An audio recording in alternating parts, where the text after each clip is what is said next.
Alrighty. Hey, hello everyone. Welcome to this Radcast. We're just going to jam for a bit on the call to join collective intelligence and to create a federation of collective intelligences and parts thereof and communities thereof. It's time for all of us to come together and join in a planetary movement. I'm getting some echo. You might want to mute there. But before I go into the depths of that, Nolan, how are you doing? I'm doing great. Sitting out here in the sun. Got some shade and got some water. Got some cigarettes. Good company. Ready to go. Okay, beautiful. So let's jam on it. So I'd like this to be a call to all folks involved in collective intelligence of any kind. And there are some really amazing things going on out there in the realm of collective intelligence. And the call that I would like to put forth is a call to join and help found the journey to cool Mother Earth, the journey to cool the planet, right? And that unpacking that statement alone as a mission to cool the planet is worthy of several hours of discussion with no joke whatsoever. I mean, it's a really big topic of, why that is a goal as opposed to journey to heal the planet or a journey to, reduce carbon or, whatever. Right? There's a lot of missions that we could choose. Why this one? That's a very deep topic, but the bottom line is this. The planet is overheating, and of all of our problems, that's A, the biggest, and B, the biggest driver of other problems. So it's kind of the mother of, not the mother of all of our problems, but the mother of most of them, or at least part mother of or part parent of most of them. And it is simply the first problem that we must solve most urgently, but paradoxically, it's also one of the easiest problems to solve and literally cheapest as well, cheapest and easiest to solve because it can be solved so simply with thin film reflective materials and other forms of mirrors to reflect a portion of the sunlight back into space. And we need collective intelligence for this mission because it's such a substantial portion of the Earth that needs to be covered with mirrors on the order of millions of square miles. It could be as little as 1 million square miles, but it could be 2 or 3 that are required depending on how quickly we need to cool the planet. Anyway, the bottom line is that it is the single most urgent thing for us to do. It is also easy for us to do. We have the technology. And it's going to require collective intelligence to come up with all of the various, solutions, which acting together, this whole group of solutions will make SRM happen, right? And we're talking about not just engineering solutions and logistics solutions, but, political solutions. How do we sell this idea to the governments of the world and in turn help them to sell it to their constituents? How do we take the jump on all this and promote the dissemination of this meme that we are cooling the planet and that we're commencing a journey to cool the planet? And this journey has several stages of evolution to it, but the first stage is when all the founders of the journey come together and say, we're doing this, we're starting this. So we had a meeting this last week led by scientists at Harvard who are really the genesis of this idea. And so now we're building a collective intelligence to make it happen. So it's really like we're kind of on two missions in parallel. We're on the mission to cool the planet through SRM, solar radiation management, but we're also on a mission to build the requisite collective intelligence to make that happen. And that collective intelligence is a combination of the community, first and foremost, of people who choose to come together and work together to achieve this objective. It's also the platform upon which we come together. Right now we're on a Zoom video conference, and that's really solid. This would be a huge part of the platform, but it would go way beyond. It's basically a network of the conversations, just like we're having right now. Imagine just a whole network of tens of thousands of different conversations, right, on all the related topics relevant to the two missions, SRM and collective intelligence itself, which of course is a recursive set of conversations because you're talking about the very thing that you're invoking. But anyway, community, platform, and the third thing is philosophy of collective intelligence, and philosophy, basically our worldview that we share, and the context in which we choose to come together, the story we're telling ourselves about what we're doing, the story we're telling the world about what we're doing, the ship story and the shore story. The ship story being the one that the people on the ship experienced and tell themselves. The shore story is what the people on the ship tell the people on the shore, because there will always be people really closer to the heart of this journey versus people on the periphery. There will be those who found this journey and those who join it later on. But I believe ultimately everyone will get on board, because it's once you know the facts, and there's a lot of important facts to know, and I certainly don't presuppose that most people, or even a substantial percentage of the people on the planet, know the facts. Most people don't know these facts. But once you know the facts, you will come to the inevitable conclusion that we must cool the planet through SRM, and we have to do it now, like literally in a matter of months. We're melting down so fast, we're burning up so fast, we're poisoning ourselves so quickly. And that's not to say that other projects and other goals aren't important. Reducing carbon in the atmosphere, very important. Reducing emissions, very important. Preventing forest fires, very important. But all this must necessarily coexist in parallel with the journey to cool the planet in such a way that we make sure that the journey to cool the planet goes as quickly as physically possible. We may make it in time, frankly, and we may not, but it certainly behooves us to do our utmost to achieve cooling the planet. We can do it in a year if we really accelerate this collective intelligence, which we're literally on the cusp of doing right now, and it can accelerate literally exponentially. That's not an exaggeration. We talk about that in other, yeah. Jamin, what's happening is we're essentially driving a ship, and that ship is getting bigger the more people we add to it, and we're constructing the ship as it's moving, and it's leaving a wake behind it. And to the people that come in contact with that wake, it's almost immediately obvious, oh, well, there's the ship. I want to be on that, right? That's what's happening. Totally, man. Really, really good metaphor or analogy or whatever. So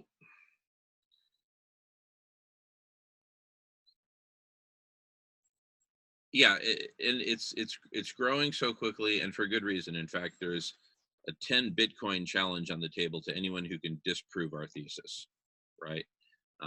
That we urgently need SRM at a massive scale. Again, millions of square miles of the stuff to cool the planet in time. And we have to do this in like less than a year.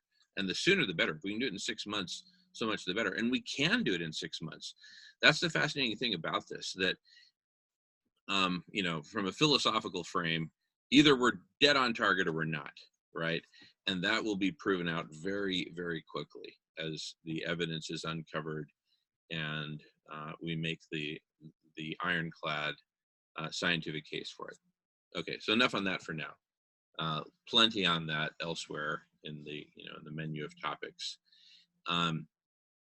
But the bottom line is we need to put together kind of like a federation of collective intelligences, because right now different collective intelligences exist with different foci and slightly different philosophies and but certainly completely compatible. And so what we envision for this journey in the early stages, when we're basically at base camp tooling up, right, is that in these early stages, we're cobbling together seemingly disparate and actually disparate collective intelligence groups, each with their own platform, each with their own philosophy. You get the picture? Again, the three ingredients are community, platform, and philosophy. And each group has, slightly different variations, generally not too great. Because in the world of collective intelligence, basically either you get it or you don't. It's like you have to get it. And once you get it, you totally get it. And there are a lot of groups out there who get it, and they've been focusing on certain aspects because the whole of it is so big, right? It's almost unimaginably big, but once you start to get some focus on it, that's when you get it, and it's just like it pops, right? And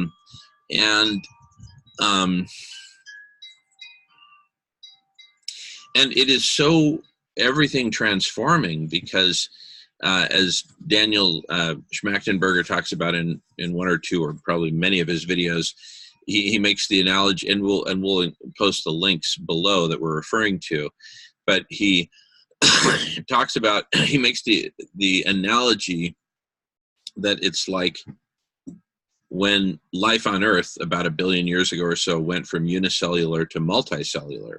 And notably, the Cambrian explosion was one big part of that, one of the early stages of that. And now we're at a point where we're going from basically unicellular humans, unihumans, right, where each of us is separate from each other and each of us owns and has carved off a portion of the earth. Can you imagine if an ant colony of leafcutter ants, each ant had its own turf in the forest? How inconvenient. Oh my goodness. So it's like we literally have the potential to be like an ant colony in many ways, right? And it's mostly a metaphor. It's not like we're all going to go live underground, though some of us will. But it's to the point that we're really highly coordinated. And what better vehicle for such coordination than this high-tech platform for collective intelligence, which connects us all through video conference, right? Which we record like we're doing now, which we transcribe like this will become. And then all these different tens of thousands of parallel conversations that are happening, but all under the same uber philosophy, right? Of basically saving as much of life on Earth as we possibly can, transforming ourselves, transforming humanity to become multicellular, right? To become a planetary collective that we've always had the potential to be. And a brilliant one at that. And, in fact, I think, I wasn't planning on doing this, but I think it would actually make a lot of sense to screen share a little bit here with the exponential slides. What do you think about that, Nolan? I think we can describe it pretty well. Okay, that's fair. All right. So the basic idea is that we're building an initial platform for collective intelligence, which we have right now, just being able to meet on these video conferences and schedule them and all that. That in and of itself is a platform for collective intelligence, which has given us a huge boost in bringing together our collective intelligence. Wouldn't you say that's fair, Nolan? Absolutely. Yeah, there's no comparison.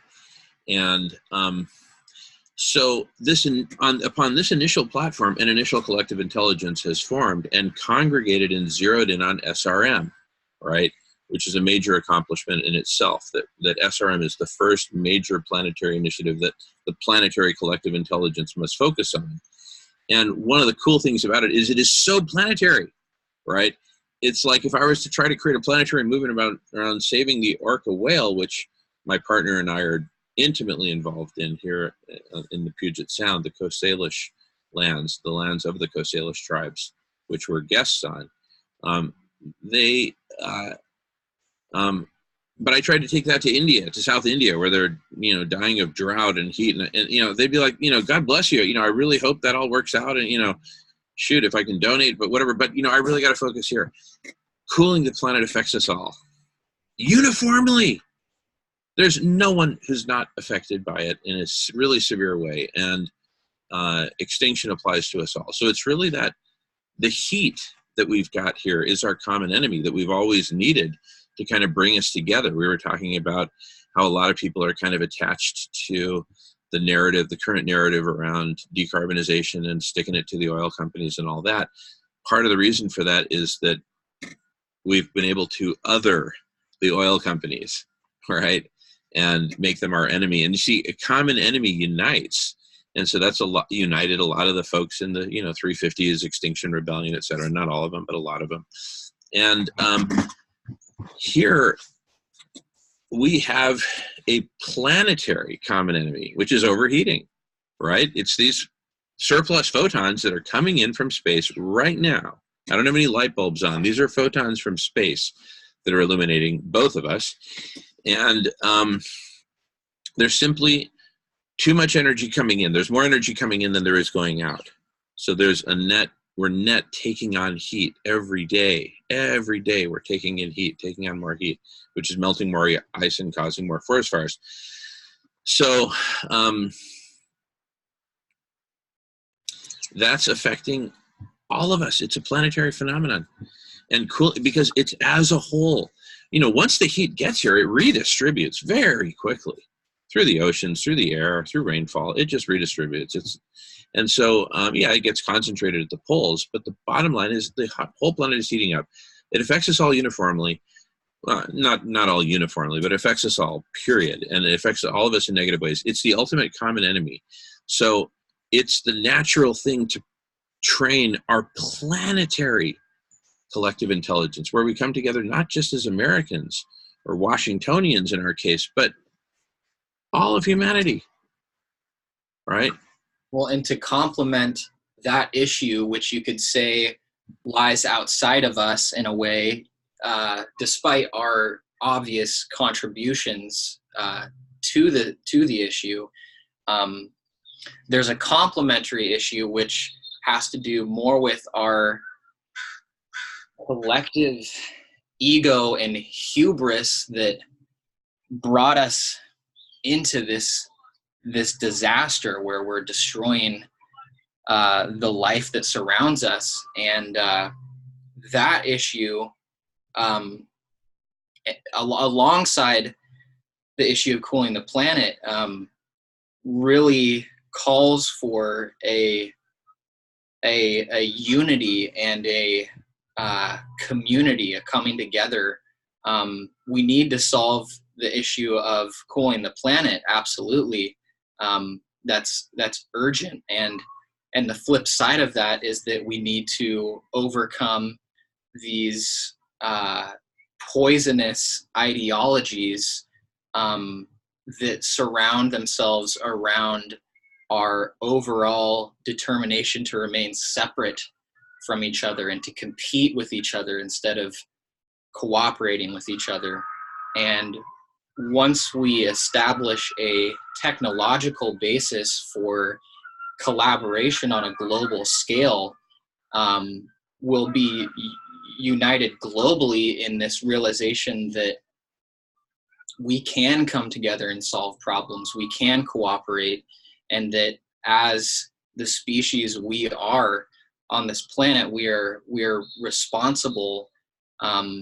We are the guardians in a way, and we're just now, I think, coming into a collective acceptance of that reality.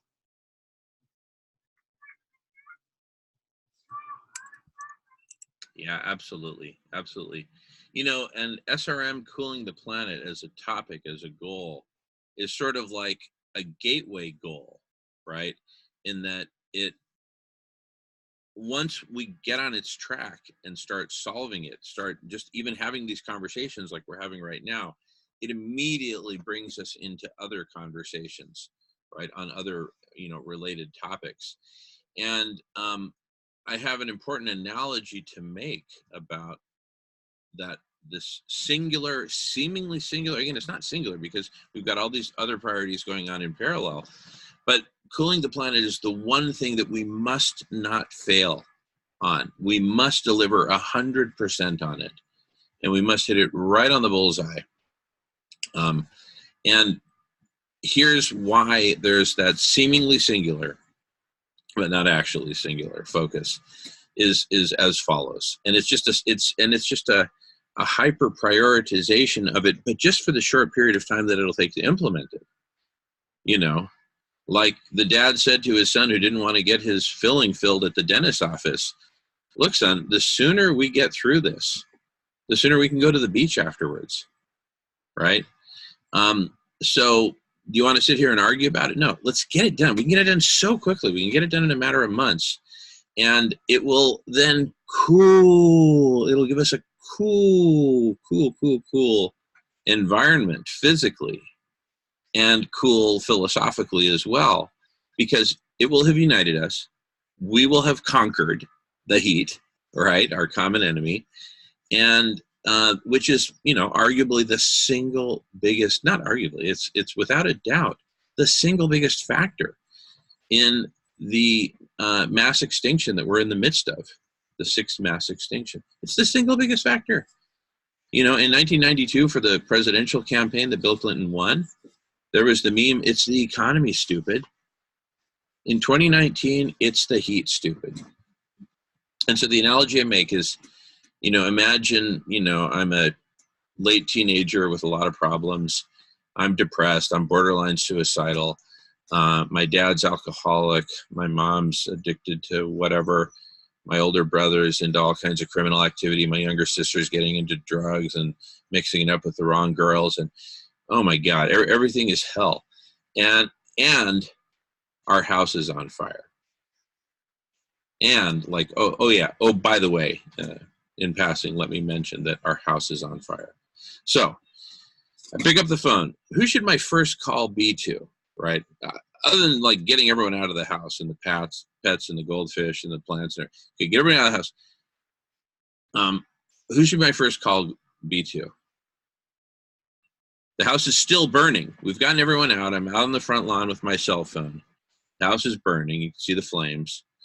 Should my first call be to my father's therapist, right? My brother's parole officer, my sister's school counselor, right? My therapist? Or should it be 911 to the fire department? Hi, there's a fire here happening, and the house is on fire, and we need you to come ASAP. Here's the address. See you here. Click. Once I've closed the phone on that call and the fire department is on their way, you know what? Then I can make all these other phone calls that I need to make, right? But job one at this point, with seemingly singular focus, but not actually, as I've said, is to cool the planet. And we can do it so simply with different mirroring technologies like thin film reflective materials, right? And so, and if we can't agree to that, right, then something is seriously wrong up here in the collective up here, right? Right now we're operating with a high degree of collective stupidity. We could be cooling the planet. We could agree to it. We could roll it out. It would be done, and it will be. But I'm just saying it actually should have happened a while back. But our collective stupidity prevented us from doing it. Now we're suffering the effects of that. So that needs to be addressed in parallel with the SRM, right? So these are two topics seemingly very different, but that really need each other, right? SRM needs RCI to build out all the solutions, but RCI needs SRM because RCI stands for Radical Collective Intelligence, which is our flavor of collective intelligence, but really there's a whole bunch of different flavors. So I'm just going to talk about CI, collective intelligence. CI needs SRM, SRM needs CI. It's obvious why SRM needs CI, because there's myriad solutions that need to work together for us to cool the planet. They all need to be designed and optimized and integrated and planned and orchestrated and financed and voted on. I mean, there's so much stuff that just needs to happen for this to happen. That we need a super intelligence to really, not just to do it, but to do it right, to nail it, right, to perfect it, and full scale implement it all over, right? And the beauty of this super intelligence that we're constructing is the nature of it is inherently open and communal and inviting. It's not that we're, organizing some deal behind closed doors that we don't want people to know about, right? This is something that, sure, everyone's not going to contribute the same thing to this endeavor. There's going to be pioneers at the forefront, but we want people to join in the conversation. We want people to know what's happening and really give people hope. Yeah, totally. I mean, it's the right thing to focus on for so many reasons, and that gets back to pointing to why does CI need SRM to be successful? And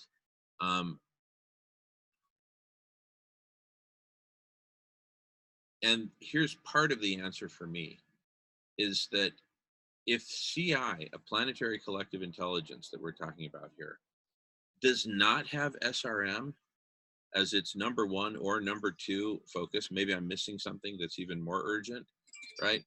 But if CI, I know, just as the alarm said, CI is that thing that's on parity.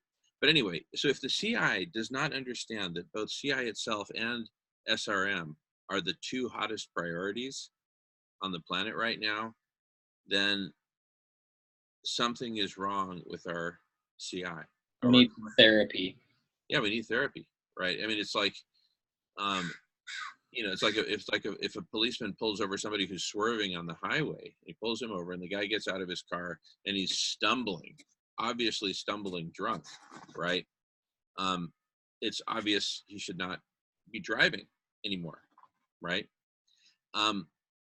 So if we cannot even get our handle on the overheating of the planet and treat it with the obvious therapy of SRM, right?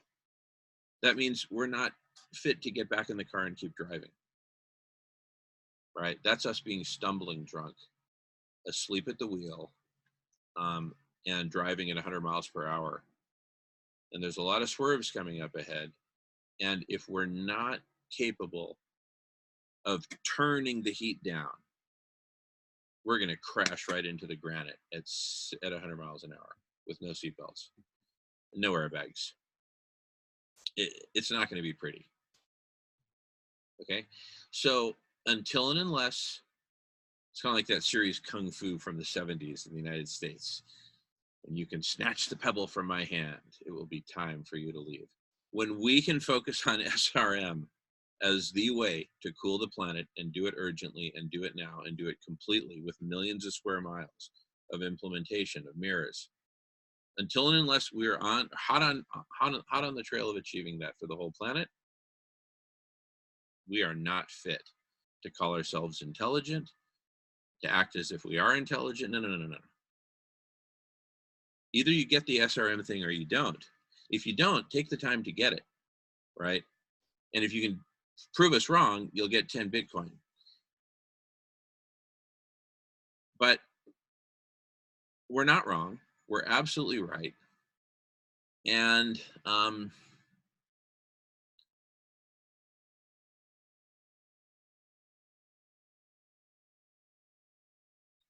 all people who get it, who take the time to get it, who take the time to get the information, to see the proof that this is the case, all of those people who then take it upon themselves to join the collective intelligence and take the time to get what that is. Both of these are things to get, right? Neither is like obvious if you're just walking down the street smoking a cigarette, right? Minding your own business. It's not obvious to the average human being. that we need SRM or that we need collective intelligence in order to make SRM happen in time at the scale needed, et cetera, right? So both of these nuggets have to be gotten, and it takes time to get either of them, and it takes time to get both of them. For those who get both of them, we need you right now, literally right now, with life and death urgency in the collective intelligence. Please join radish.org. You hit the join button on the homepage of radish.org. It takes you to the thing that says apply here. Just apply. And everyone who basically has good intentions gets in, right? You literally would have to have bad intentions to not be let in. So, if you get it and you want to be part of the solution and you're ready to really make a difference, please join, because we need you. I don't care who you are. We need you. And we're going to be making a particular effort to recruit the various collective intelligence communities that already exist. Now, different communities exhibit varying degrees of intelligence and varying degrees of stupidity, frankly, to the extent that you don't see a banner on the homepage of Facebook, on your homepage, saying SRM is urgent, please join the collective intelligence so that we can cool the planet in time. Until and unless you see that on on everyone's Facebook page, Facebook is suffering from collective stupidity. The management of Facebook, the board of directors, the owners. If you own shares in Facebook, you're a part of it. So, make a demand, everybody. Facebook, either wake up, we need to get on SRM and collective intelligence, or we're going to dump our shares in your company. I don't care how well they're doing or how well they're projected to do. If Facebook doesn't get on it, they're going to be projected to do very poorly. Same with every other corporation. Write to the corporations in whose companies you own shares and demand that they make this their number one priority, because nothing is more important right now. We're so close to the end that, we don't know if we're going to make it or not. I have faith that if we really give it our all, and you join radish.org, that we can do this. And if you don't join, chances are we won't do this, right? So it's really up to you. Do we save ourselves? Do we cool the planet and buy ourselves the time that we need to then solve all the rest of the problems? Just like I said, after I've called 911, they said they're on their way, and I hang up. Now there's a whole bunch of I don't need to call them again. In fact, that would actually be counterproductive, right? Yeah, put me in charge of the guy, no. Let them do their job. So for most of the world, the first mission is let the SRM team do their job. If you want to join the team, join the team. If you want to find out what it's all about, there's plenty of resources to do that. If you're skeptical about certain things and you generally want to help, join. Be skeptical. Bring your skepticism. Let's deal with it. Let's address it. Let's get all these challenges on the table. Again, if any of them ultimately proves out to be correct and SRM is not actually necessary, you get 10 Bitcoin, right? So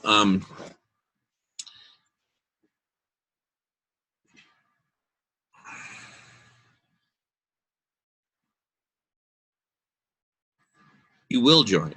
I have faith, because you want to live, don't you? And you want life to go on. So please join. And either your world will be greatly expanded, or you'll earn 10 Bitcoin. So either way, you're not going to waste your time. Trust me. So join us. Join the conversation. That's all there is to it. And and we got this whole menu of topics and introductory videos on a whole bunch of different topics that kind of paint an introductory picture to the whole of it. Just join us. It's so much fun. Nolan, you joined less than 2 months ago, right? About 6 to 7 weeks. You wanna share with us anything about your journey? It's been despite the relative brevity, it's been a incredibly powerful journey. And these people that are coming together and collaborating now, these are really some of the best friends that you could make, and they want to be your friend. They want to build a community, because we need one desperately. And I can certainly testify to the incredible therapeutic value of this whole experience, because suddenly you go from, or at least I went from, having concerns about me and my trajectory and what am I going to do and how am I going to contribute and where am I going, and like some pretty dark contemplations. And as soon as I started engaging in conversations and our collective intelligence effectively began liftoff, just a massive weight felt lifted on my shoulders, as ironic as that may seem, considering the weight of the issues we're confronting. Suddenly, when the why and the how really started coming together, I ended up finding a strength that I've been kind of waiting for, in a sense. And I've been going to the gym, but it's hard to keep working out when you don't have a community to support that endeavor. And these people are dedicated to strengthening themselves and strengthening each other and using that strength for the greater good. Yeah, very well said. Thank you, Nolan. And you are now, one of a dozen people in the world making the greatest difference right now, literally, toward SRM happening, because you're on the court playing in this formative game of both manifesting collective intelligence and SRM as real things and bringing them together and integrating the two, which is a nice metaphor to the whole multicellular thing. We're not just bridging people, we're bridging topics and integrating everything into a whole that will work together so beautifully, right? Imagine the whole world with all of humanity, almost like it's this giant, super intelligent ant colony, encompassing the whole globe. And, putting out, and rolling out SRM here, holistic land management there, cleaning up the oceans over here, transforming diets to vegan, and returning whole swaths of the earth to back to nature, right? Some of which may require some of our hands-on remediation, like SRM, right? Like holistic land management. Others will be like, you know what, thanks, but no thanks. We just need humans to just stay away, and we'll go back to nature ourselves now that we've cooled the planet and we've created this, we've returned ourselves to that icebox state, right? I mean, what's so exciting is we can literally dial it back to the icebox, right? We can chill out as much as we want. We have the technology, right? It's like the magic wand has just been sitting on our desk the whole time, right? And you wave it and the homework is done. right? And you can go back to playing your game or whatever, right? We have the magic wand. It's called the integration of CI with SRM. That's all there is to it. For starters, that's the 911 call. But you dial SRMCI. It's 5 digits instead of 3. Fine. That's the number to call, right? So please join the conversation at radish.org. Sign up. It's free. It always will be. And I don't care what language, what country you're in. None of that matters. We'll bridge all those issues. That's one. Let's just imagine for a moment this amazing platform that we're talking about, right? Hey everybody, we actually had to pause for a minute there. Nolan has to take care of some stuff, and then he'll be back on. So I thought, in the meantime, I'd give you all sort of kind of just sort of natural, very descriptive, very hand wavy introduction to what this whole collective intelligence thing is about. So just as Nolan and I are having a conversation, and it's fundamentally about SRM and collective intelligence, and also about the intersection between the two, right? Think of it like a Venn diagram, right? So just hold that thought, and then imagine that a whole bunch of other conversations are happening in parallel, as they soon will be. As Yoda said in The Empire Strikes Back, you will be. So if you're not on one of these conversations currently, you will be. You will be. And because they're so much fun, they're so enriching, and it's just so clear this is what there is to do.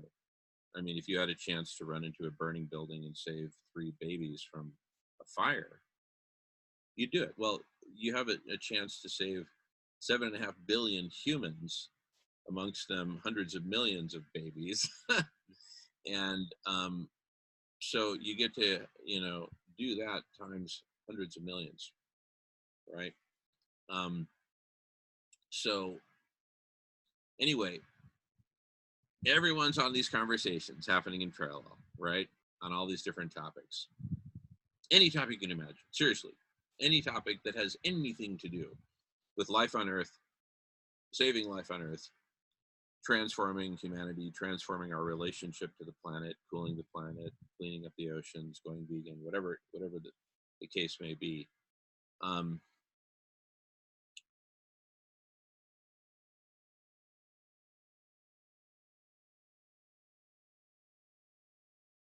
And we are able to capture, through whatever means, the topics that each conversation is covering, including intersections of topics. So if I specify that I want to find all those conversations that include the intersection of the topics of CI and SRM, I'd be able to do that, right? And imagine that, there's a common taxonomy that we all agree to. I prefer Wixonomy, but there's a whole video on that if you want to check it out. But we all agree to a common Wixonomic framework. And so that makes it very easy to find other conversations that are of your topic or topics of interest. So, for example, if you want to talk with me about this intersection between CI and SRM, apply to be a member of radish.org, and in your application, please type that you want to talk about the intersection between those 2 topics with me, and you and I will be talking through video conference, not necessarily recorded, only if you want, because I want it. But you and I will be talking very soon about that face-to-face on video conference.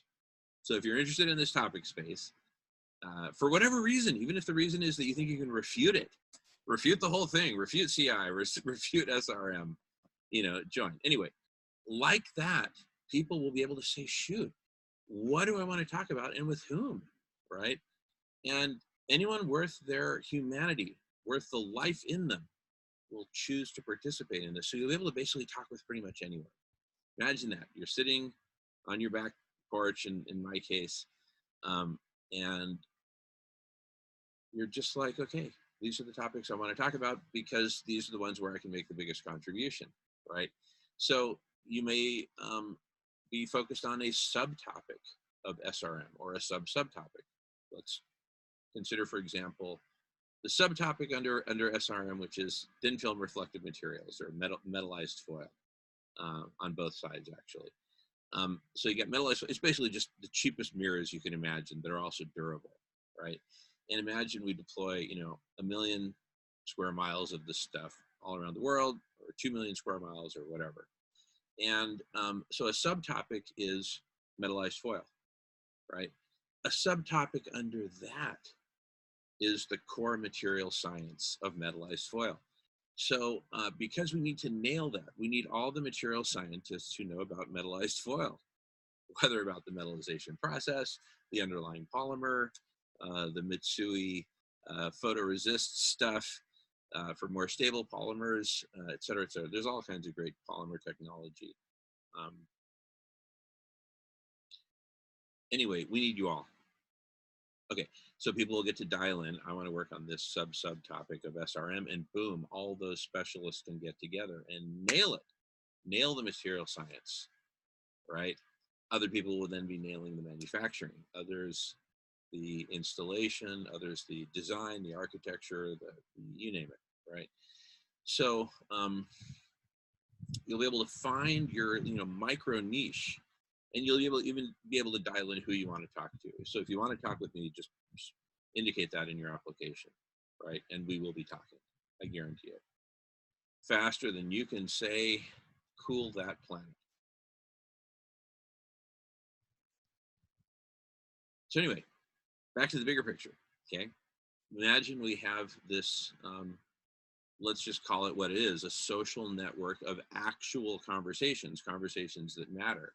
And I point to that super cool video on collective intelligence by Rebel Wisdom, published a few days ago. I'll put the link here. I'll include that below.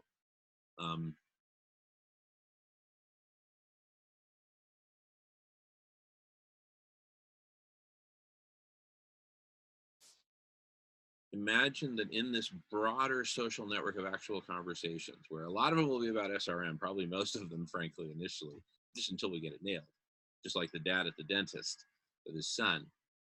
The sooner we get this done, the sooner we can focus on other things completely and with a cool planet. How cool is that? And then imagine we apply that laser beam of collective intelligence on cleaning up the oceans, on deacidifying the oceans. We can put anything that we set our collective mind to. We can achieve anything that we train. So here's the CI laser beam. We train it on SRM and we just nail it. And then we train it on cleaning up the oceans, on returning land to nature, on going vegan, right? Shoot, we should really, well, we are going to team up with, we're working with Dr. Silas Rao of Vegan 2026. If you can make it to the Bay Area for September 26th, Sierra Club dinner, please let me know in your application that you'd like to be there. September 26th, Berkeley Yacht Club, Thursday, September 26th, 6 p.m. to 11 p.m. Join us in person, right? Anyway, that's a vegan Sierra Club dinner.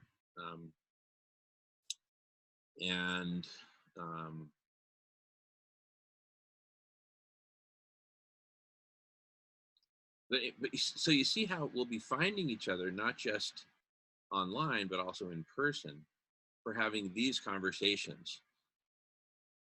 How can Uber help us? Build it into your app that if you want to talk SRM or CI or both on your ride, hit those buttons. And that way you'll know whether to talk about. And you can actually specify, I want SRM or CI friendly drivers and other passengers if I'm doing Uber Pool, right? What great ways to talk with people. You're gonna be in the same car anyway. you're kind of stuck with each other for 20 minutes or half an hour. Make the most of it. This is making the most of it. CI and SRM. The combination of the two of them is the only game in town right now. And it's what's going to, I predict, bring together all the different forms of CI. Let's talk a little bit about that. So we've talked about this conversation space, right? Literally millions of different conversations going on in parallel, and you can, with automatic linkages amongst them, you can see in parallel all the other conversations that are currently happening. You can do mixers, you can send ambassadors from one conversation to another, you can read syntheses of what they're coming up with, etc. So there's lots of ways that we can co-participate.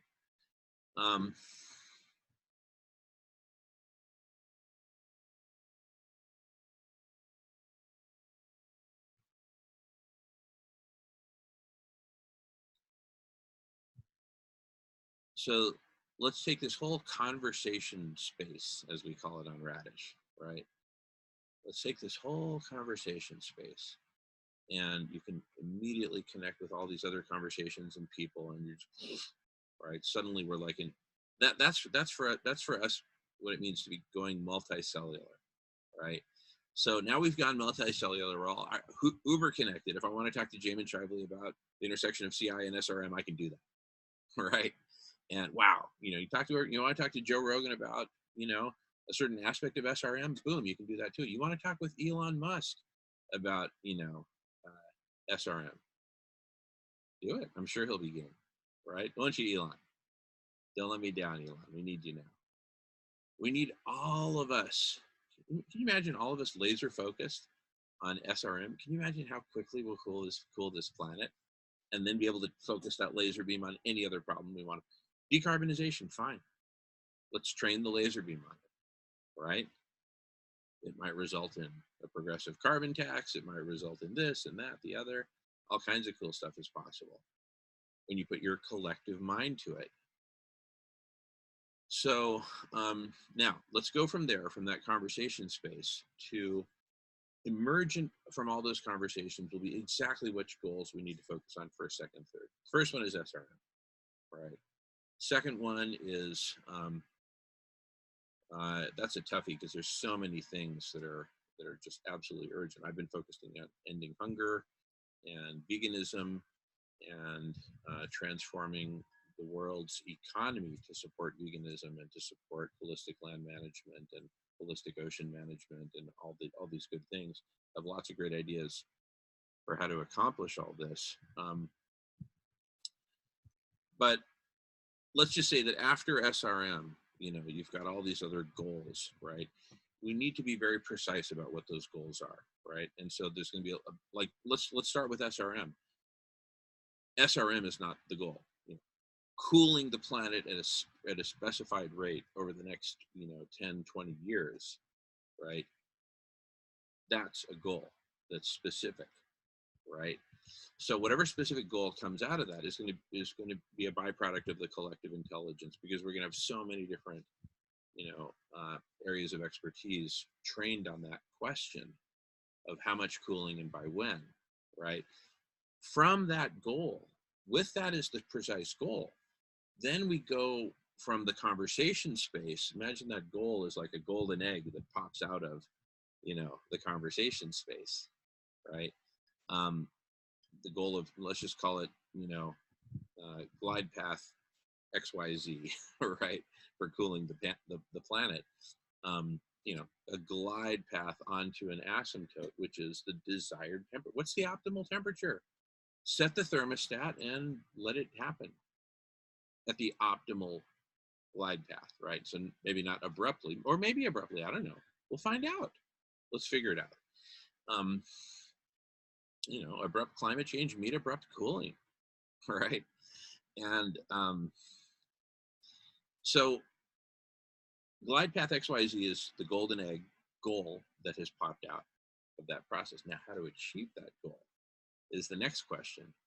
And for that, I point to the 4-minute video on brain swarming, which was published by the Harvard Business Review, and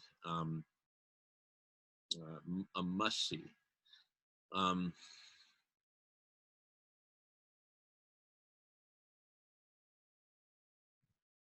So definitely watch the 4-minute video on brainstorming and then come back to this. So just hit pause, watch that video, and then come right back here.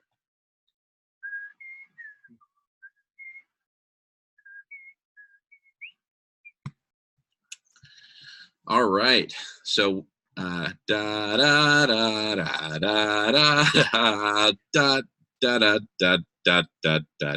I had done a musical pause at the 4-minute brainstorming video, which by now you've watched. Thank you for watching it. Now, building on top of that, okay, imagine that we identify a whole bunch of goals in temporal sequence, right, that we want to achieve, starting with the cooling goal, the SRM goal, right? Now defined as glide path XYZ to make it precise. I'll fill you in later on that, Nolan.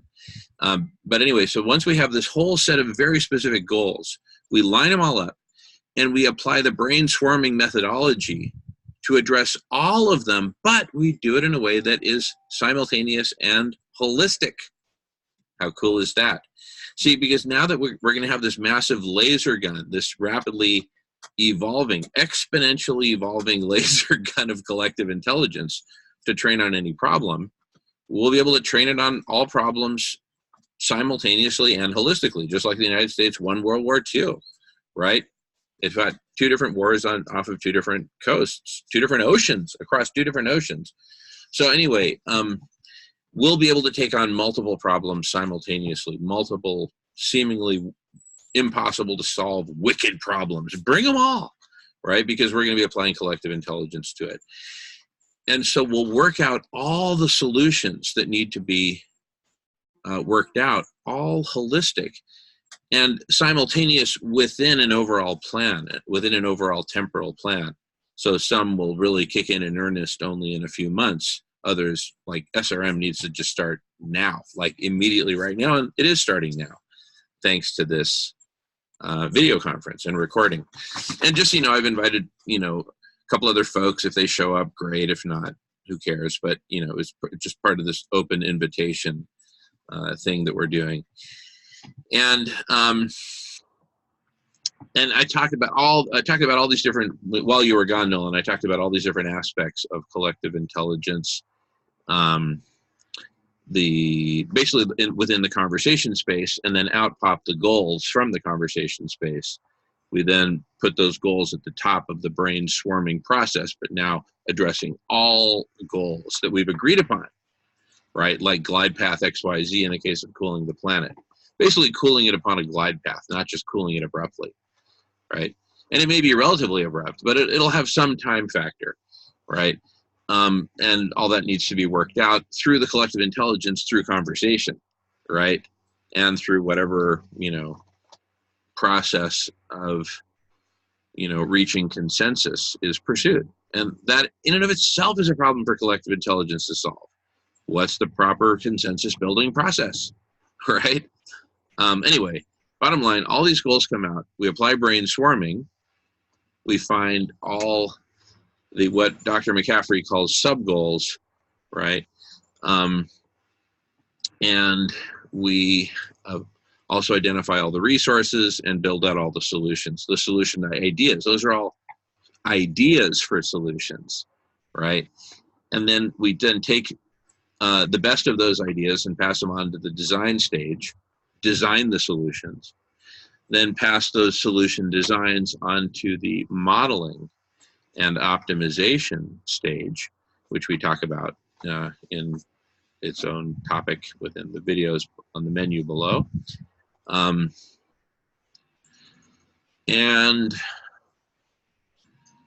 then those designs of solutions that pass through, some get kicked back to be redesigned, but those that pass through and form part of the optimal plan then pass on to implementation according to the time frame, whether it's starting right now today or in 4 months, depending on the solution and the program, right?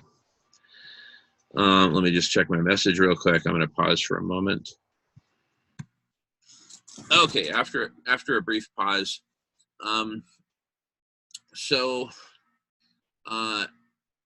All these solutions then get implemented within the respective timeframes, right? Such as they may be. And so that's, that's it. That's the gist of it. It's no more complicated than that. We come together, we agree upon what are the goals that we want to achieve and in what priority and in what time frame. A lot of that will include modeling to help determine what is within the realm of physical possibility. And, but I mean, just by getting creative, look at how we've turned the tables on the whole climate thing. It used to be all about CO2. Now it's all about reflectivity. A completely different topic, like totally different. Does each one impact the other? Of course, but they're totally different topics. We've now turned the tables, and it's all about cooling through reflectivity right now in the very short term, the very immediate term. And so we took what seemed to be impossible drawdown, doing enough drawdown in time to avert total catastrophe, and we've pulled the frog out of the pot of boiling water. We're about to cross the street. No problem, no problem. Just do it safely. Safety first. So we're about to cross the street of, do we get run over by abrupt climate change, by overheating, or do we look both ways and march boldly into the future of a cool planet back in the icehouse state? It's almost hard to imagine right now with all this overheating that everyone can feel and all this drought and people dying of thirst and exposure and all kinds of terrible things, right? We get to walk boldly across the street to the future of, as Nolan is symbolizing here, of a cool planet as the first step to healing the planet and saving life on Earth, including saving humanity. Thank you, Nolan. I know you got to go. Last words to you, Nolan. Going on mute. I'll reiterate what I said a few minutes ago, if you can hear me. I'm just super excited at the potential of this technology that we're already taking advantage of. This is just the first of many steps into a much brighter future, essentially right across the street, right? It's over there. We're on our way. The parts are where they are. They're separated, but they're about to be cobbled together. And for anyone watching, I am super psyched that you're here, and let's have a conversation. All right, I gotta go. Peace and love. Bye-bye.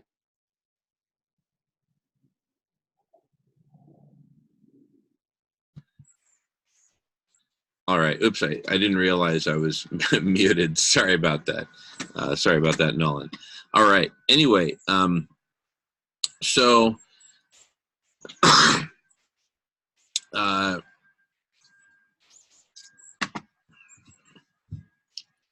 having encapsulated the gist of it, let's look at what potentially is the weakest link to this whole thing, and that is, are people willing to kind of cross this amazing line called, jumping into the realm of video conferencing, right? Some of which are recorded, if you choose, right? A lot of people at first don't want to be recorded, and I totally appreciate that. So this isn't about you have to be on a recorded thing, right? Or you can't do it. No, it's not that at all. Most of our video conferences are not recorded. And everyone has to be unanimous about recording to record. So don't worry about that. So when I talk about, recorded video conferences, it's always meant in the sense of those who want to do it, right? And they have to verbally express it, etc. So, hey, Adam. Hey, Adam, buddy, we're recording. Is that okay? You want me to pause? Look, I'm just going to pause it. I'm going to pause. Hey, everybody. Meet Adam. Adam Soul. Many of you know Adam from other videos. And Adam has agreed to be part of the recording. So thank you for that, Adam.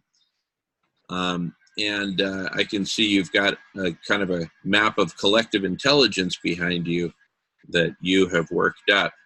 And this is really interesting. I just like to point out, just by example, Adam, that Adam has kind of come up with his, is it fair to say, your own view on collective intelligence and how it can and should work. Yes.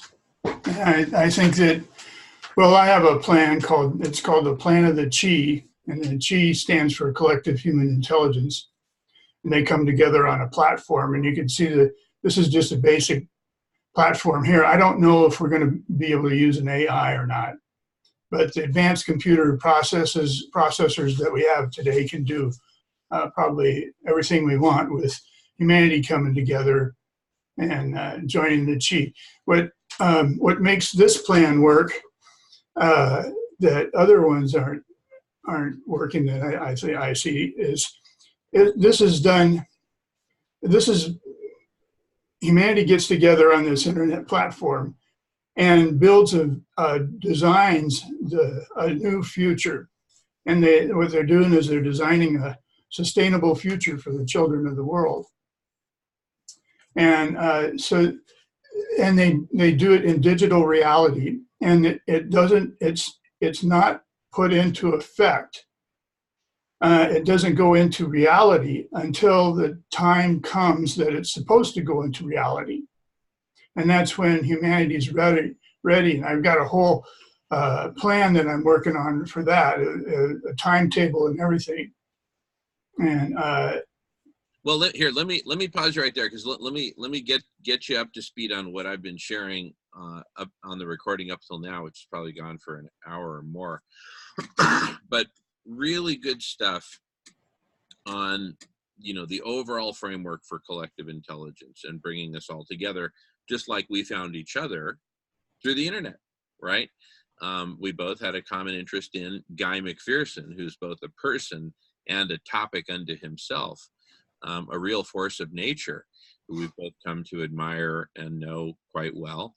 And I've been on at least 3 video conferences with him in the last week, and we've made amazing progress, Adam, on distinguishing with 2 scientists at Harvard, one at ETH in Zurich, Switzerland, others in the Northeast, some journalists, writers, other folks from Nolan and Michael Gosney from Radish.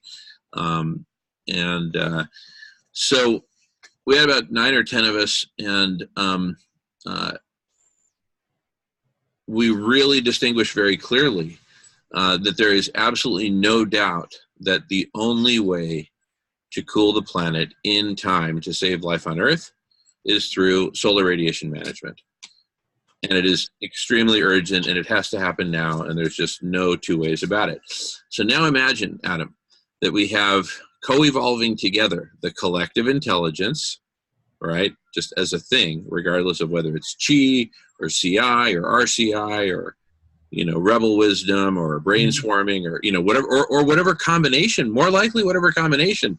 Look, dude, if we're taking off with, you know, snack bar, radish, and we're just out there cruising, am I gonna like banish Chi from the, you know, no, look, this is all about bringing together different perspectives on collective intelligence. So I'm just using you as an example, and I know you've got a lot more to say about Chi, but I'm saying let's hold our Chi for a moment,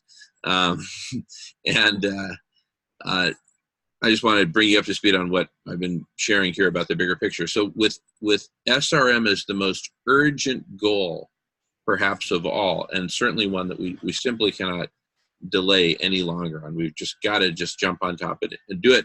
And hopefully we're in time, right?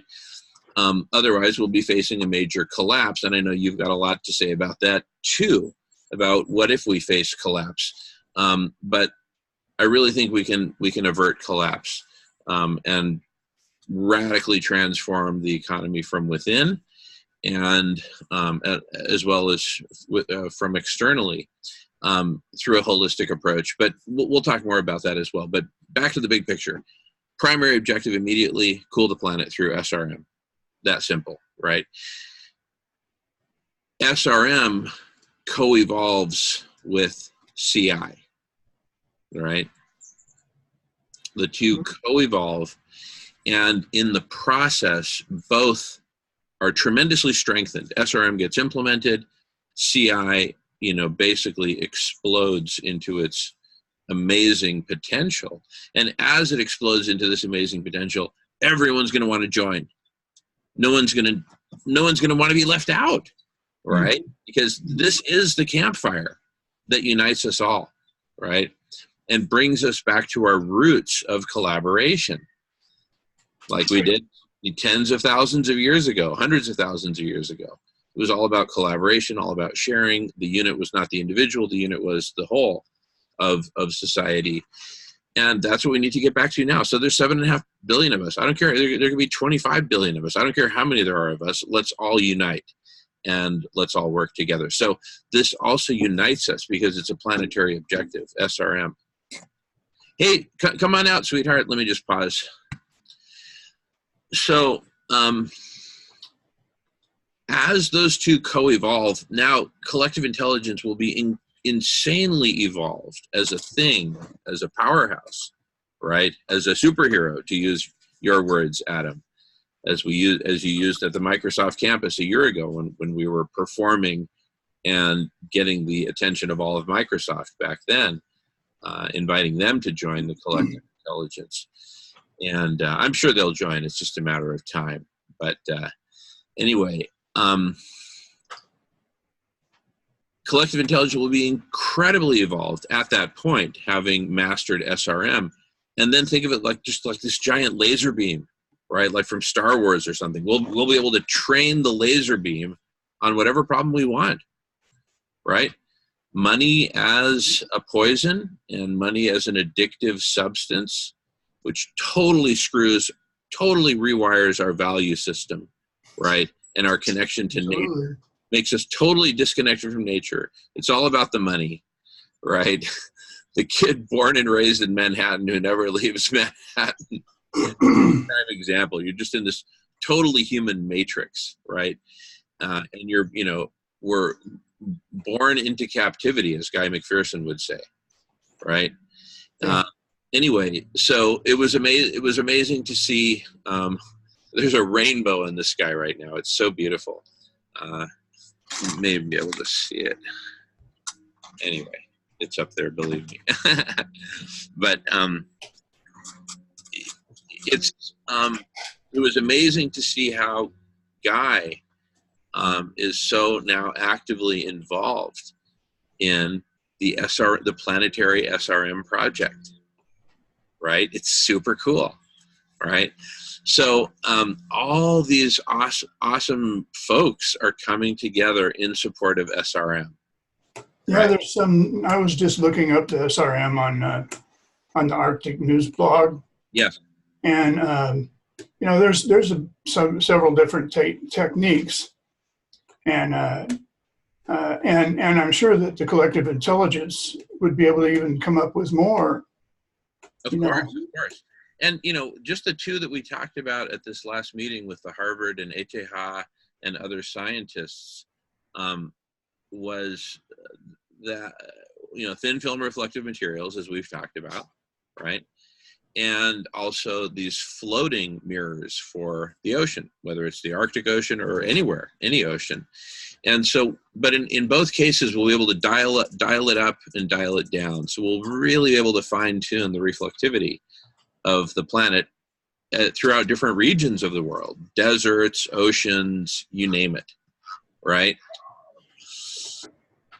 So, they're also talking about, I think, spraying seawater up into the clouds, high up in the clouds from boats that are designed with real tall chimney staffs on them. Yeah. And also then like balloons that I think Harvard is actually doing a study on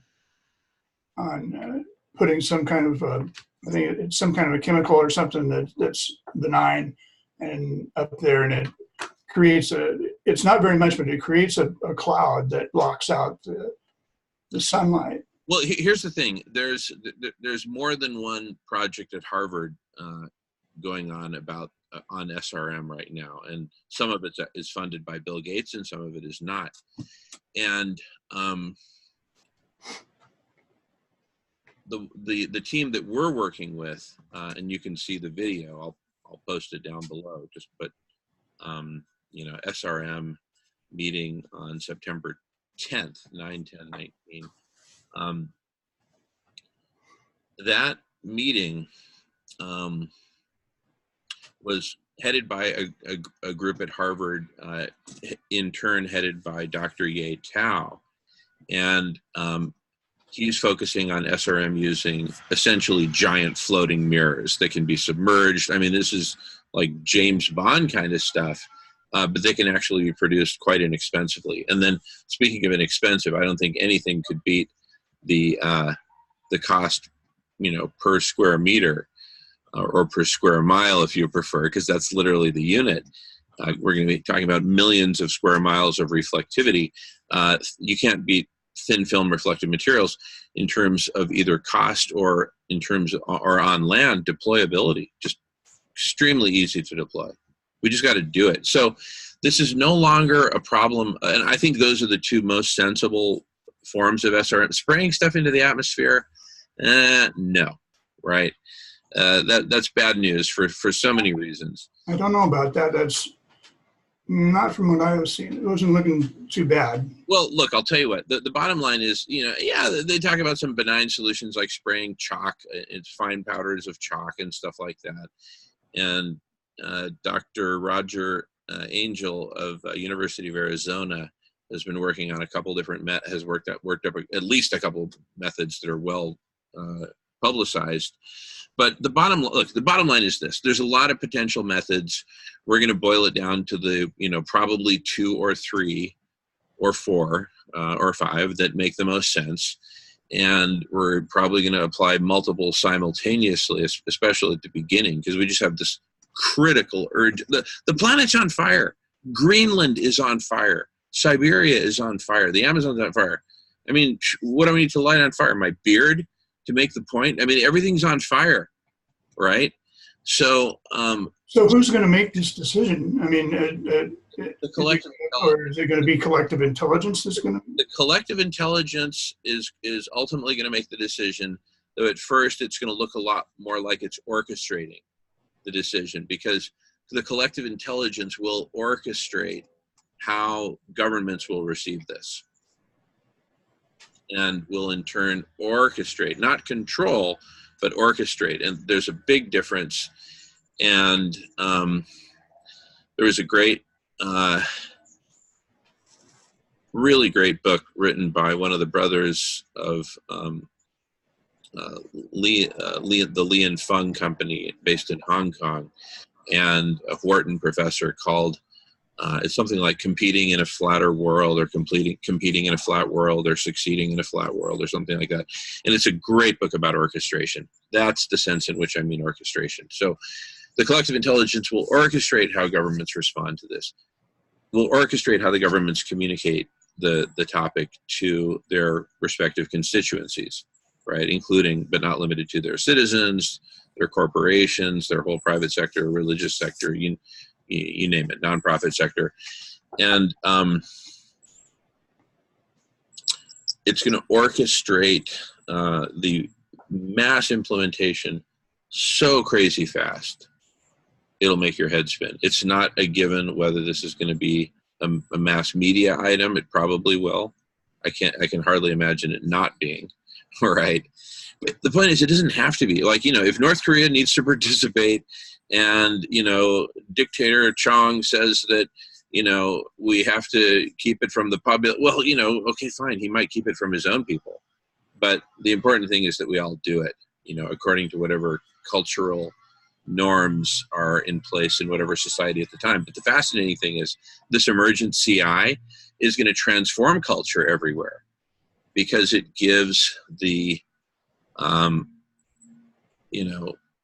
it gives the super creative people like yourself, architect of chi, and I love that you've got that in your background. That's such great marketing, Adam, and good engineering too. So we each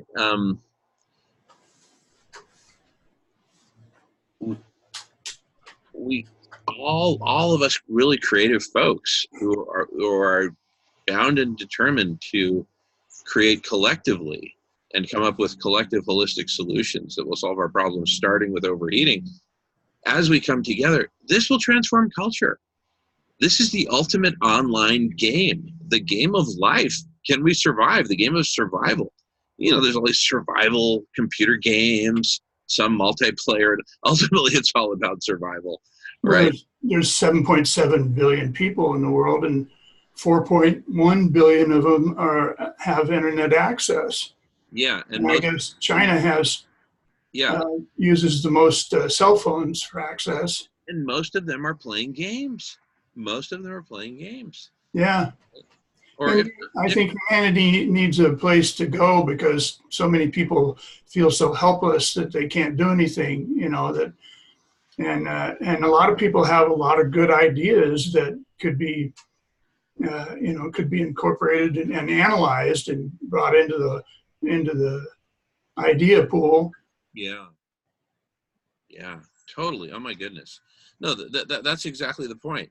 And that's why we need the collective intelligence. So it's now at this point, I can say, regardless of whether it's Chi or, Rebel Wisdom or Radish or, whatever, brainstorm or a combination, most likely, there will be this federation of collective intelligences. I think that's really what CI represents, is a federation of collective intelligences, including Chi, right? The people who want to go and master Chi and, be Chi experts, go for it.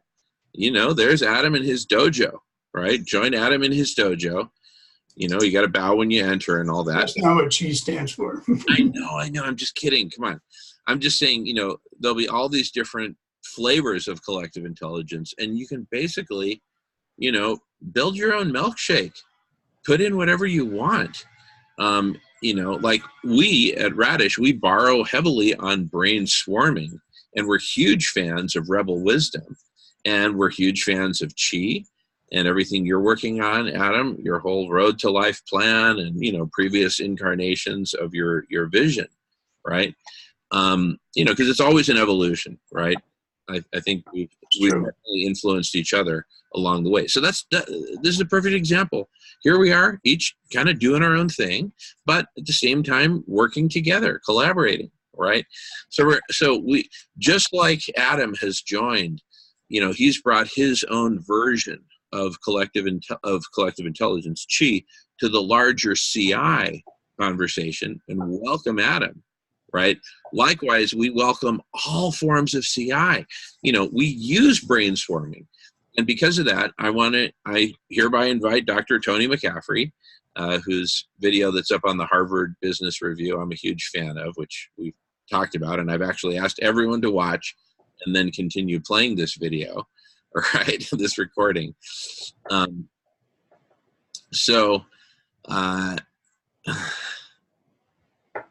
We're now building upon the shoulders of giants. And are you familiar with Rebel Wisdom? Rebel Wisdom, no. You got to check it out. Let me send you a link after we're done here. But you got to check it out. And they've got a thing on collective intelligence. They go really deep, Adam, into the conversational domain. You follow me?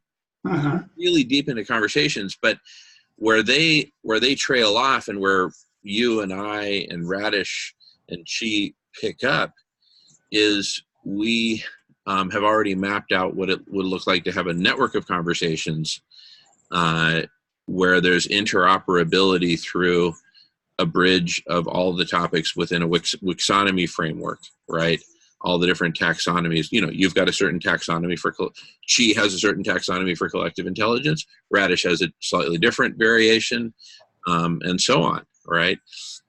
We've got brain swarming as an integral part. You probably do as well. I don't know.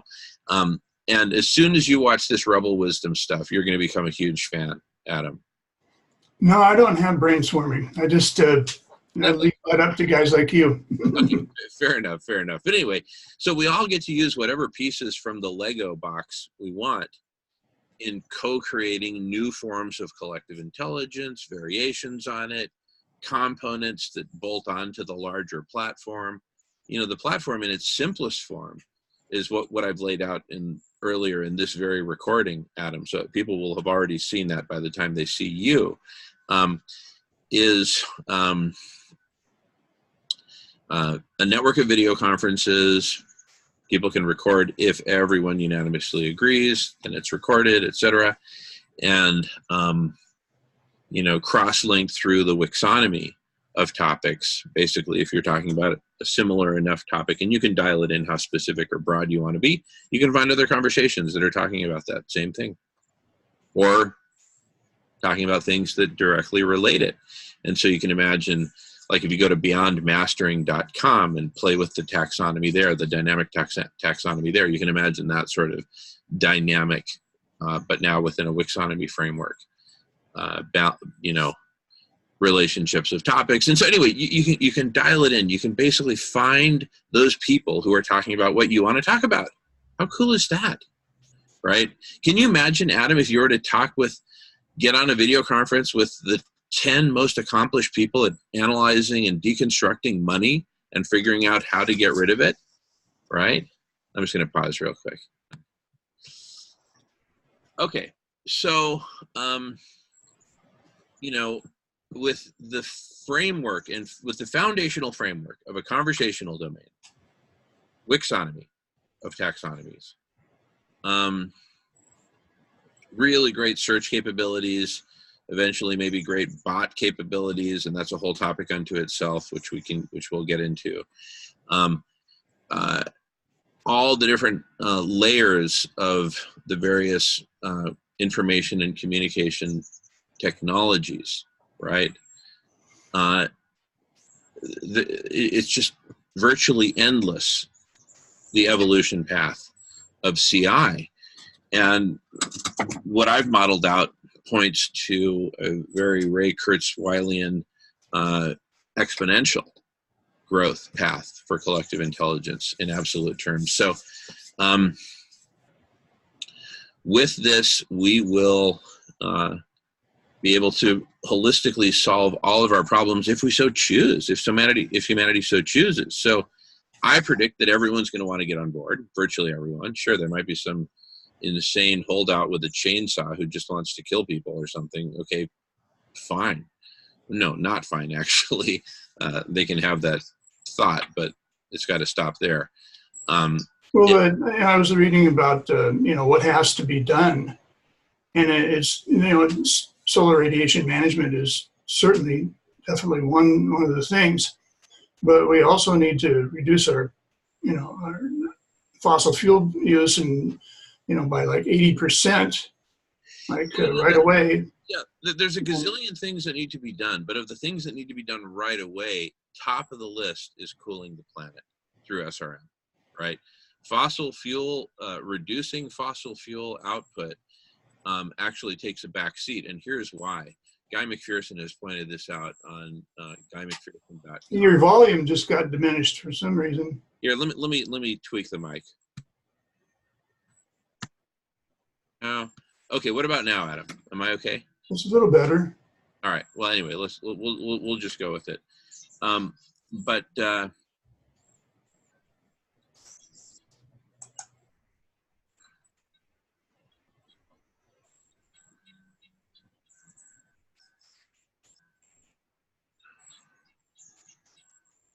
The bottom line is all these things are important, and we need to go full speed ahead on all of them. No important topic or issue or species left behind, okay? And they're all important. And here's where it's kind of like a dichotomy. And we need to go pedal to the metal on SRM, no excuses, full-blown implementation as quickly as possible. And hopefully we'll be in time. You follow me? Because here's the thing. Here's what Guy McPherson pointed out. If emissions, overall global emissions, right, contracts by 20% because of a recession, for example, that 20% loss of global dimming that right now is keeping us artificially cool, that 20% contraction in global dimming will heat up the planet by on the order of 1 degree centigrade. Can you imagine the pushing us over the top? It's like we're already wobbling, right? We're like a house of cards on a table in a gentle earthquake, and it's shaking and the whole house is wobbling, you know, and we're talking about letting in the big bad wolf who's going to huff and puff and blow the whole house of cards down. That's how fragile we are right now. And we might as well, you know, come to terms with that. And what coming to terms with that means is we need you to join us on the collective intelligence and join this conversation about collective intelligence and SRM. These are the two most important things right now, Adam. SRM, but to get SRM done, to have a snowball's chance of getting it done, but beyond a snowball's chance to make it happen, to make it happen, we need collective intelligence. So the immediate goal is SRM. We need collective intelligence to make it happen. And between the two of them, it's the 1-2. The 1-2 punch that'll knock out planetary overheating. But we need both. 1-2. Yeah.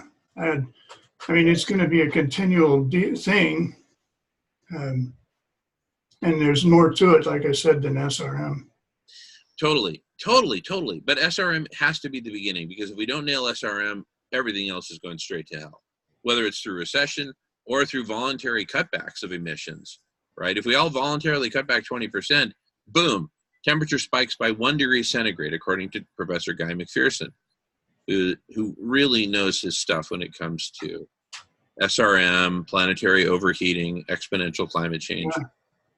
Please watch this video and look closely to Professor McPherson's input and reactions to all the various topics that were brought up at the meeting on SRM. Yeah, I got the link. I haven't watched it yet, but okay.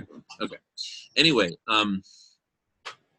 the bottom line is we need to make this happen. To make CI happen, we need you. You. There's no one else like you. You've got creativity and ideas and perspective and life experience, the combination of which, right, enables you to have a totally unique perspective, and you can see stuff that the rest of us can't see. That's why we need you here. We need every single perspective on everything. SRM, going vegan, cleaning up the oceans, deacidifying the oceans. Yeah, I mean, we definitely need to go vegan and do SRM, and we have to reduce. I mean, we have to really reduce our carbon footprint. Yeah, and how to, you know, that's a big deal. I mean, even if you do SRM, it's just going to buy us a little bit of time, and then we've got to figure out how to take carbon out of the air. There's so much carbon in the air right now that, you know, we have to remove it. It's not enough to just reduce our carbon emissions to nothing. I couldn't agree more. I'm just saying we have to do it only after we've implemented SRM to at least 50% of where we're going to take it ultimately, before we even start dialing it down. Because to reduce emissions now, just talking about in aggregate, is to reduce global dimming. And what that is going to do is increase the temperature. We've got to do SRM so that we can draw down everything from soot to greenhouse gases to methane to, you know, methane is a greenhouse gas, et cetera, et cetera. But we got to do it all holistically, and holistically, the first step is SRM. It's as simple as that. Look, bottom line, I got to wrap up here, Adam. Okay. So here's the bottom line that I want to say, and I want to invite you to join me in this invitation. If it feels right to you, or if you have anything different you'd like to say, please say it, Adam. But here's my invitation. My invitation is, please join us. Go to radish.org, hit join. Fill out the little form. There is zero cost, and there never will be. You'll never be asked for your credit card or any nonsense like that. No money, right, Adam? Anyway, join the conversation. You can be talking with us if you specify that you want to. We'll be happy to talk with you. Will you be happy to talk with them, Adam? Certainly. I'm already a member of Radish, so I could go there. You say you have a blog going there or something then? Yeah, we'll be posting the conversations that are in flight on the blog on the Radish homepage. But Radish is the place to join, and then we'll have a whole menu. We've got a whole menu of different topics you can join, and if you want to create a new topic, create it. But it'll be up there, and people will be able to see it and join it and talk with you about what you want to talk about, and you can do introductory videos like this about whatever you want to talk about, and then invite the world to join you. So I'm inviting everyone to join us, me and Adam and Nolan and Jamie and the whole,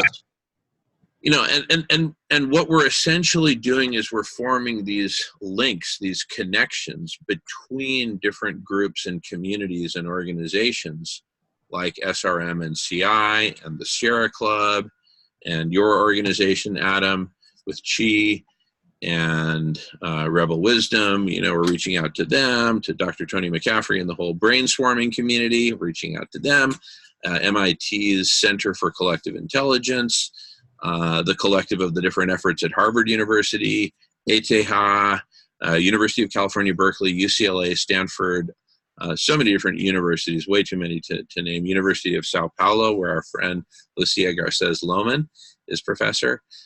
So many great projects and efforts going on that span both these realms of collective intelligence and SRM. And there are many more that we're going to be bringing in that to build all this out, as we cover extensively in the notes below and the various links below here. So please, help yourself to whatever information you need. Please join, so you can join this conversation. You can talk with us without recording or with recording, whatever. It's all good. But the important thing is that you join the conversation. We need you here. We need you to help all of us cool the planet in time, build the collective intelligence, which we can then deploy on any problems we want. Right, Adam? Absolutely. All right. Well, I am Jamie. Pardon me? We definitely need to come together, because we're sitting here looking at the sixth mass extinction, and the science is predicting that it could come by the end of 2020. Totally. No. And so we need to, and we're not doing anything. No. We got to do SRM. And to do SRM, we need CI. So we need to do SRM and CI. If you're interested in either or both of those, or if you've got your own angle on it, you see how Adam has his own whole perspective. Bring your own whole perspective, right? Yeah. We're not here to create a monoculture, right? We're here to each bring who we are and our gifts. If I'm the little drummer boy, I'm the little drummer boy, and I'm beating my drum, right? Welcome, little drummer boy, right? That's so. Really, whoever you are, wherever you are, however you come at this conversation, the important thing is that you come. Please join us. Good. Jamie and Shively at your service. Adam, thank you so much for joining us, and we'll see you all very soon. Thanks so much. Okay. We'll see you. Radish.org. Join us. See ya.